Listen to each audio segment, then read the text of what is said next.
You're obsessed with people who barely notice you exist.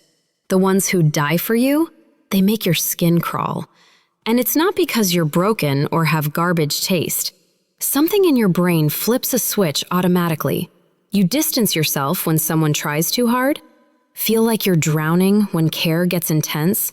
Tell yourself no spark, even though they're objectively incredible. Here's what's actually happening.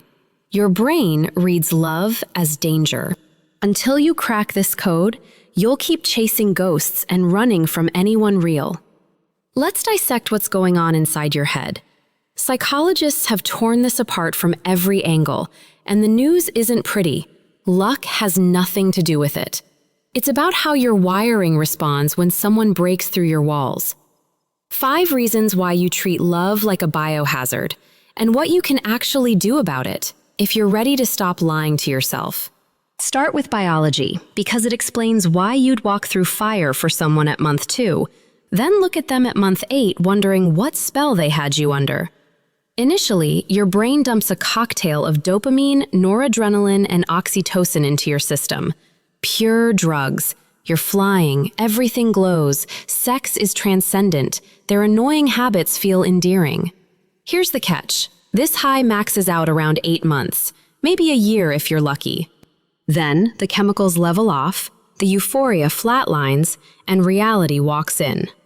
That's when your true nature in relationships gets exposed. Because when the wildfire burns out, you're left with either quiet warmth or ice-cold terror. And if somewhere deep down you've coded closeness as threat, that's your cue to find the exit. They become devoted and present, and instead of gratitude, you feel trapped. They didn't change, your alarm just went off. This is why you can be madly attracted to someone who's emotionally unavailable. They keep that chemical rush alive. The uncertainty, the chase, the intermittent attention, it all mimics that initial high. Your brain stays in addiction mode. But stable love? That requires different neural pathways. Ones that trigger panic if you've never learned they're safe. Enter what psychologists call avoidant attachment. Sounds clinical, but it's just your brain's survival manual for intimacy. If childhood downloaded the program that loving equals vulnerability equals pain, adult you interprets care as suffocation. Studies show people with this wiring literally can't decode positive emotions from partners. They beam at you, you see manipulation. They want more time together, you feel smothered. They say those 3 words, sirens blare in your head screaming, "Trap! They'll want payback!" So you retreat. Not because you're cruel, but because distance feels like oxygen. You mastered keeping everyone just out of reach so abandonment can't touch you. Except nobody's abandoning you. You're showing them the door yourself. And here's the twisted part. You'll often feel most attracted to people who confirm this worldview. Someone emotionally distant? Comfortable. Someone who can't commit? Familiar territory. Because they're not asking you to be vulnerable. They're not threatening your fortress. Meanwhile, someone healthy and consistent feels foreign, almost suspicious. Next problem. Boundaries that don't exist. Some people can't tell where they stop and others start. For them, someone's care registers as invasion because yours and mine blur into static. Partner says, "I'm concerned about you." They hear, "I'm taking over your life." Partner offers help, they decode it as, "You're incompetent, let me fix you." Instead of a simple, "Thanks, I'm good," they vanish. Because explaining requires vulnerability, admitting fear requires more vulnerability. But disappearing? That's effortless. Only you're not escaping your partner, you're escaping your inability to draw a line. But blaming them for being clingy hurts less than facing that, doesn't it?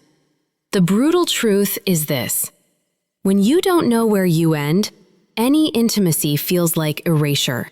So you guard your identity by refusing connection entirely, not realizing you're protecting a self that only exists in isolation. Now the parent trap. If childhood love arrived wrapped in control, fear, or constant anxiety, your system learned intimacy equals losing yourself. Mom said, "I love you," then immediately, "So I decide what's best for you." Dad's version of care was rules and lockdown. They worried so loudly you absorbed their panic as your own. Congratulations, proximity now triggers your internal alarm every single time. In your mental files, love sits right next to losing autonomy and emotional hostage situation. When someone loves you without agenda or strings, your brain still hunts for the hook. It can't compute that love might just be love. So instead of receiving, you interrogate. You dissect their motives until you find something, anything that justifies pulling away. This is why you might unconsciously test partners, pushing them away to see if they'll stay or leave. You're not trying to sabotage. You're trying to confirm what you already believe, that love always comes with conditions you'll eventually fail to meet. Last reason, and it's particularly twisted. Role confusion. Your partner starts channeling your mom. "Did you eat? Bundle up. Why so late?" And your brain glitches hard. Because evolution hardwired you to separate parental bonds from sexual ones. It's healthy that you don't want to sleep with someone who sounds like they raised you. That's not dysfunction, that's basic biology. Problem is, some people weaponize this. They mistake genuine care for parental control. Partner shows normal concern, you reframe them as an overbearing authority figure. Desire dies. Not because they transformed, but because you stopped seeing an equal and started seeing a warden. One more layer worth naming. Sometimes the person loving too hard isn't loving at all. They're spiraling. Anxious attachment in action. They can't function without constant proof you're still in. Texts, calls, physical touch, verbal reassurance on loop. Or the panic sets in. They're not loving harder because you're extraordinary. They're loving harder because abandonment terrifies them. And you're the medication. That anxiety bleeds into you. You feel crushed because their version of love demands constant performance. It's not unconditional devotion. It's outsourced fear management. Your brain registers the transaction. You're not being loved for who you are. You're being used as a sedative. So it does what it does best, builds walls. And here's where it gets messy. Avoidant and anxious attachment styles attract each other like magnets. Your withdrawal triggers their panic triggers your withdrawal, and you're both stuck in a loop neither of you designed, but both keep feeding. So what now, if any of this landed? First, own that your partner isn't the variable. Stings to hear, but if you've bailed on 3 decent people in a row, the common denominator is you. Specifically, how you process intimacy. Keep denying it, keep cycling through people while the pattern runs on repeat. Second, trace it back. Rewind to how love showed up in your family. Was it freely given or transactional? Freedom or surveillance? If your childhood version of love included anxiety or control, your present-day brain autopilots to red alert when someone gets close. Your parents aren't villains in this story. They pass down their own unprocessed patterns, but you can rewrite yours. First step is seeing it clearly. Third, separate care from control. Not every thoughtful gesture is a stealth takeover. Sometimes people just want to add to your life. No strings, no debt. Partner checks in on your day. That's not an audit. They offer help, not a commentary on your capability. Practice thank you instead of shields up. And when something genuinely bothers you, use your words, not your absence. "I need breathing room" keeps the relationship alive. Going radio silent kills it. Fourth, build actual boundaries. Need solo time? Say so. Constant texting makes you twitch? Explain. Boundaries aren't fortresses. They're agreed-upon rules that protect both of you. Your partner can't read minds. They don't know your limits until you name them. You don't know theirs until you ask. Relationships aren't telepathy experiments. They're negotiations. Start small.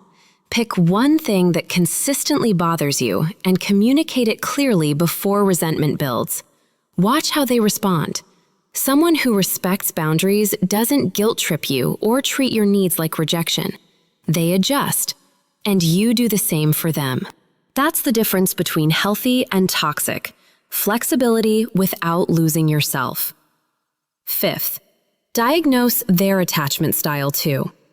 If they need perpetual validation, call marathons, and melt down when you don't respond within the hour, that's not love.